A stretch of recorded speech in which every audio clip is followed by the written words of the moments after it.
Brought to you by TechnoSpark 20 series smartphones. I'm superhuman.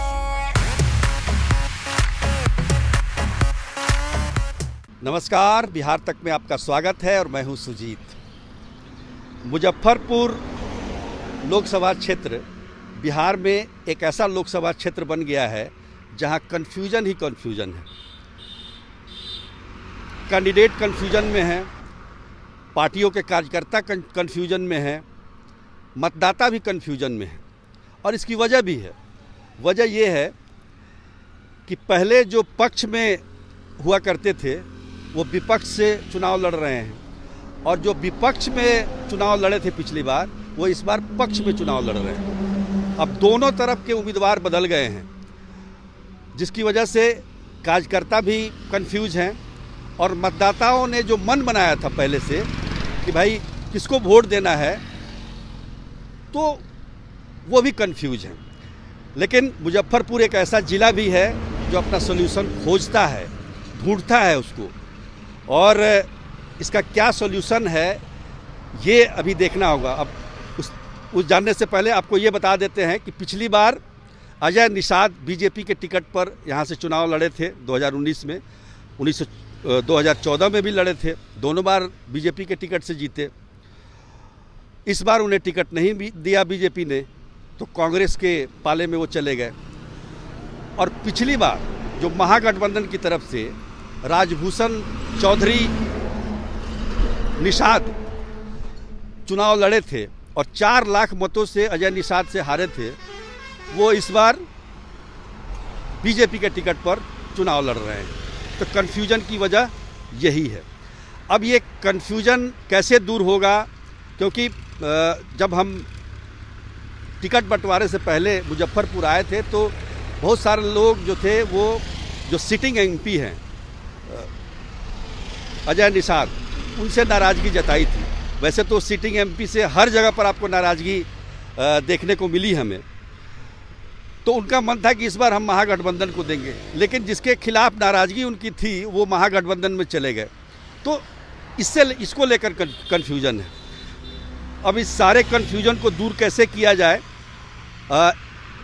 Muzaffarpur में क्या पेच फंसा है, इसको जानने की कोशिश करते हैं। और इसमें हमारी मदद करेंगे मणिभूषण, जो कि मुजफ्फरपुर के संवाददाता हैं हमारे। मणिभूषण, ये जो कन्फ्यूजन हो रहा है ये कैसे दूर होगा? अब चुनाव 20 तारीख को है यहाँ पर जी, चुनाव नज़दीक है और 2 उपचुनाव मुजफ्फरपुर जिले में हुआ है, जो मुजफ्फरपुर लोकसभा क्षेत्र में ही आता है। मुजफ्फरपुर लोकसभा क्षेत्र में 2 लोकसभा क्षेत्र है, लेकिन कुढ़नी में उपचुनाव हुआ और बोचहा में एनडीए के जो नाराज कोर वोटर थे वो बिहारों की नाराजगी थी। सुरेश शर्मा मंत्रिमंडल से अति थे, तो उनका एक मूड फैक्टर था और करारी हार हो गई थी भाजपा की। तो उसको मेंटेन करने के लिए भाजपा ने भी भूमिहार नेताओं को लगा दिया। विवेक ठाकुर, विजय सिन्हा, गिरिराज सिंह का कैंपेनिंग कराया जा रहा है ताकि हमारा कोर वोटर नहीं खिसके। लेकिन एक बड़ा कोर वोटर जो भाजपा के साथ था, सहनी, वह अजय निषाद को लेके जो थोड़ा बहुत रुका हुआ था मुकेश सहनी के बाद भी, तो ऐसे में अजय निषाद और मुकेश सहनी एक हो गए तो कहीं ना कहीं सहनी का झुकाव उधर देखने को मिल रहा है। 19,36,000 के करीब मतदाता हैं जिनमें भिन्न जाति के लोग हैं। ऐसे में सबसे बड़ी समस्या यह हो रही है कि अपना कोर वोटर को रोका जाए, चूँकि कल तक जो विरोधी खेमे में थे, जैसे अजय निषाद बीजेपी के पर हिसाब किताब से काम करते थे, उनका उस तरीके का काम था, वैसे लोग समर्थक थे, तो अचानक वह राजद और अभी यहाँ के दोनों उम्मीदवार निषाद ही हैं। जी, तो प्रभाव किसका ज़्यादा है, किसको वोट ज़्यादा मिलेगा? जैसे राजभूषण चौधरी निषाद जो है वह पिछली बार भी चुनाव लड़े थे और इसके बाद इस बार भी चुनाव में सीधे आ गए। और मुकेश सहनी, इन दोनों के अलग मुकेश सहनी तीसरे नेता हैं, जो बोचहा चुनाव हारने के बाद ही बोचहा विधानसभा क्षेत्र में लड्डू बांटे थे कि 30,000 वोट मिल गया। कुढ़नी में भी उनकी सशक्त मार्च बात का चला था। तो ऐसे में लगातार मल्लाहों से कनेक्ट रहे हुए, तो कहीं ना कहीं मल्लाहों का एक बड़ा वोट बैंक मुकेश सहनी से प्रभावित है और अजय निषाद के जाने के बाद वह संख्या उधर बढ़ा है। हालांकि राजभूषण चौधरी निषाद भी हैं, तो इनको भी पड़ेगा जो पार्टी से जुड़े हुए हैं। अजय निषाद बीजेपी के उम्मीदवार के तौर पर 2019 में राजभूषण चौधरी को 4 लाख मतों से हराया था, वो वीआईपी के कैंडिडेट थे। तो इस जो गैप है 4 लाख का, जो जीते थे अजय निषाद, उसको महागठबंधन में जाके वो पाट सकते हैं। मैंने लड़ाई है लेकिन कठिन है वो पाटना, इसलिए कि एक मोदी का बड़ा तबका है जो मोदी से प्रभावित है और इस चुनाव में मोदी भी फैक्टर है और उनके विरोधी भी हैं। तो यह दोनों मुद्दा है।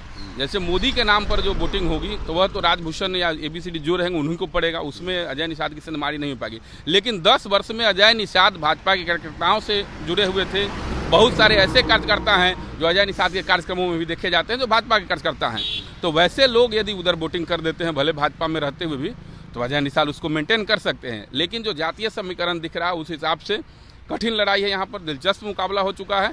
लेकिन जो सिंध भीतरघात है तो भीतरघात केवल इधर से नहीं है, उधर से भी भीतरघात, दोनों साइड से भीतरघात। क्योंकि बीजेपी में भी कई एक गुट की चर्चाएं आ रही है। कई एक लोग मिलते हैं हम लोगों से व्यक्तिगत तो बात करते हैं कि इसमें जिला अध्यक्ष का अलग गुट है, पूर्व मंत्री सुरेश शर्मा का अलग गुट है, और ऐसे कई एक लोगों का है स्थानीय स्तर पर। और राजद में भी जैसे रमेश गुप्ता जिला अध्यक्ष हैं, या कांग्रेस के विधायक, कांग्रेस से लड़ रहे हैं अजय निषाद, और कांग्रेस के विधायक जो विजेंद्र चौधरी शहर क्षेत्र से विधायक हैं, उनकी अच्छी खासी पकड़ बैस और मुस्लिम समाज में है, तो वो भी टिकट के प्रबल दावेदार थे। अंतिम दिन तक उनके लिए पेच फंसा हुआ था, दिल्ली जा रहे थे, आ रहे थे। अखिलेश सिंह के भी काफ़ी करीबी थे, तो वह मंच पर तो जब राष्ट्रीय अध्यक्ष आए थे तो जरूर थे, लेकिन इसके बाद भी कोई चुनावी कैंपेनिंग में वो नहीं दिख रहे हैं। लगातार जो तेजस्वी यादव की सभा हो रही है उस सभा से वो दूर रह रहे हैं, या अजय निषाद के साथ कहीं कैंपेनिंग करते नहीं नजर आ रहे हैं। नगर निगम क्षेत्र में उनकी ज़बरदस्त पकड़ है।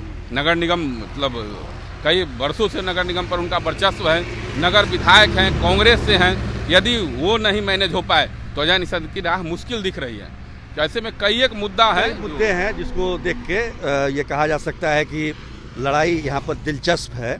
और वाकई अजय निषाद जो उन्होंने बीजेपी के उम्मीदवार के तौर पर लीड बनाया था, उसी को पाटना उनके लिए एक बड़ी चुनौती है। 4 लाख का जो अंतर था महागठबंधन और बीजेपी के बीच में, निश्चित रूप से ये काफ़ी बड़ी बात है।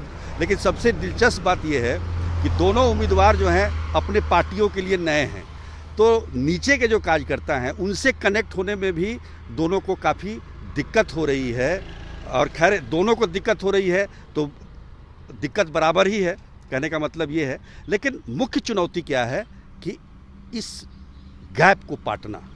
एक सवाल और है कि जैसे राजद ने सीट शेयरिंग में, वैशाली लोकसभा क्षेत्र मुजफ्फरपुर जिले में पड़ता है, 5 विधानसभा क्षेत्र उसका मुजफ्फरपुर में है, वहाँ से भूमिहार मुन्ना शुक्ला जो प्रत्याशी हैं वो भूमिहार हैं, और असर पड़ेगा मुजफ्फरपुर में सक्रिय हैं, तो कहीं ना कहीं मुजफ्फरपुर के भूमिहारों से वो जुड़े हुए हैं, तो वह एक बड़ा फैक्ट है। निश्चित रूप से पड़ेगा, निश्चित रूप से उसका फैक्ट है। दूसरी चीज़ है कि मल्लाहों की संख्या वैशाली लोकसभा क्षेत्र में ज़्यादा है, तो ऐसे में मल्लाहों को यह दिख रहा कि यदि यहाँ पर पड़ेगा, यानी तो वह समीकरण जो है, इसीलिए अजय निषाद भी लड़ाई दे दिए हुए हैं, क्योंकि दिलचस्प लड़ाई तो हम बोल ही रहे हैं। देखिए काफ़ी कांटे की लड़ाई है, बराबरी का कम रहेगा, तो ये देखना होगा।